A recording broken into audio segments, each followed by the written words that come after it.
Shalom Alaikum. Berjumpa lagi dengan saya pada perenungan hari ini tanggal 2 Mei 2023. Saudaraku, sudahkah kita mengucap syukur di dalam doa kepada Tuhan kita pada pagi hari ini?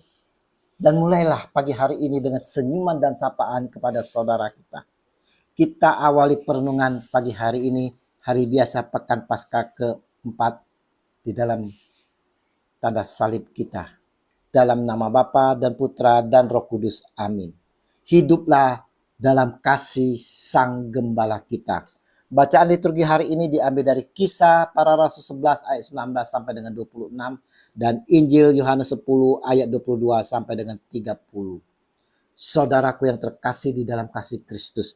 Dulu saudara, saya mempunyai pandangan bahwa kalau saya ikut Yesus, maka saya akan memperoleh damai sejahtera, saya akan memperoleh sukacita, saya akan diberkati dengan segala berkat-berkat, terbebaskan oleh sakit penyakit.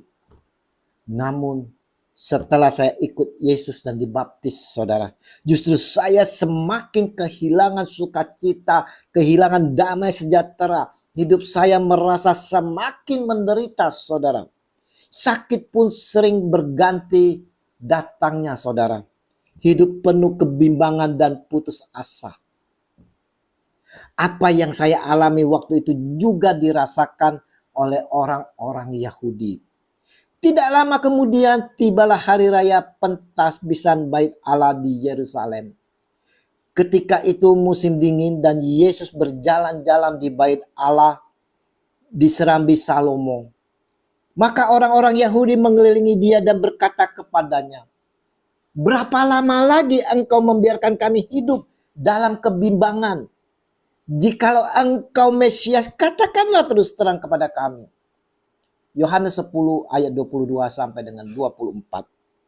Saudaraku, orang-orang Yahudi tidak percaya karena memiliki paradigma teologis yang tidak mau berubah saudara.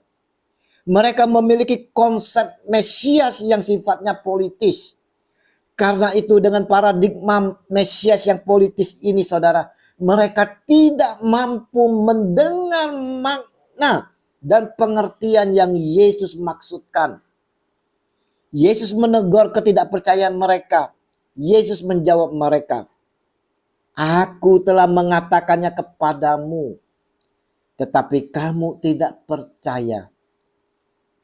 Pekerjaan yang kulakukan dalam nama Bapakku itulah yang memberikan kesaksian tentang aku. Tetapi kamu tidak percaya, karena kamu tidak termasuk domba-dombaku." Yohanes 10 ayat 25 sampai dengan 26. Saudaraku, bagaimana dengan diri kita saat ini saudara? Percayakah kita akan Dia? Apakah kita ini sungguh-sungguh domba-dombanya saudara? Kata Yesus, "Domba-dombaku mendengarkan suaraku, dan aku mengenal mereka dan mereka mengikuti aku." Yohanes 10 ayat 27. Nah, sungguhkah kita mengenal suaranya saudara? Mengenal suara gembala kita saudara? Kriteria orang-orang yang termasuk pengikut Kristus atau domba-domba Kristus adalah memiliki hubungan personal yang intim dengan Kristus, sehingga mereka selalu peka dengan suara dan kehendaknya. Apakah kita sudah memiliki hubungan personal yang intim dengan Kristus? Bagaimana dikatakan kita sudah memiliki hubungan personal yang intim dengan Kristus, saudara? Sementara kita masih suka emosi, suka benci, dendam, suka menghakimi dan mengkritik, saudara. Kalau kita memiliki keintiman dengan Dia, Tuhan kita Yesus Kristus, kita sebagai domba-dombanya akan selalu mendengar suaranya Sang Gembala kita yang baik ini. Mendengar suara gembala dan memiliki ketaatan adalah syarat untuk menjadi dombanya. Mengapa? Karena hakikatnya saudara, Domba adalah hewan yang sangat lemah dan rentan. Kemampuan bertahannya terbilang buruk dalam menghadapi predator. Larinya tidak secepat hewan-hewan lemah lainnya, saudara. Jadi, domba menggambarkan sosok yang lemah, bodoh, mudah tersesat, selalu dalam bahaya dan tidak berdaya sehingga menghadapi tantangan yang penuh mata bahaya yang gampang tersesat. Bagi kita yang mendengar suaranya, saudaraku, dan mengikutinya, kita akan dituntunnya dan dikatakan oleh Yesus, dan aku memberikan hidup yang kekal kepada mereka, dan mereka pasti tidak akan binasa sampai selama-lamanya, dan seorang pun tidak akan merebut mereka dari tanganku.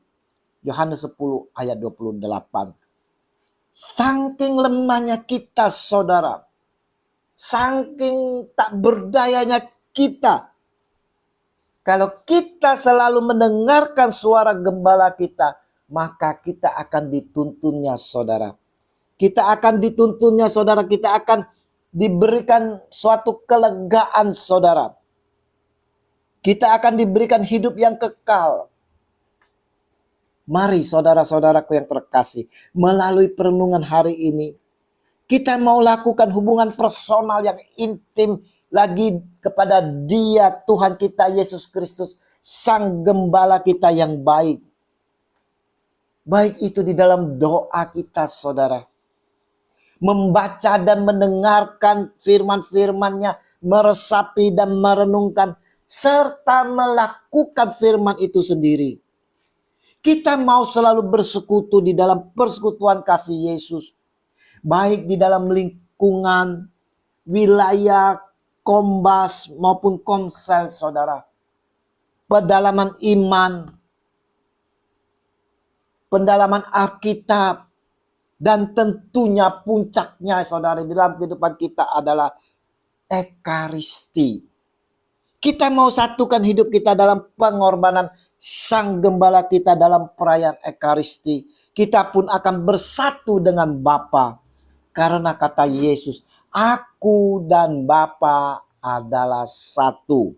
Yohanes 10 ayat 30. Maka saudaraku, hiduplah dalam kasih Sang Gembala kita. Yesus Tuhan, janganlah pernah meninggalkan kami. Tuntunlah kami semua dalam kawanan domba-domba gembalaan Engkau, agar kami sampai ke tujuan hidup kekal. Amin. Dalam nama Bapa dan Putra dan Roh Kudus. Amin. Shalom Aleichem.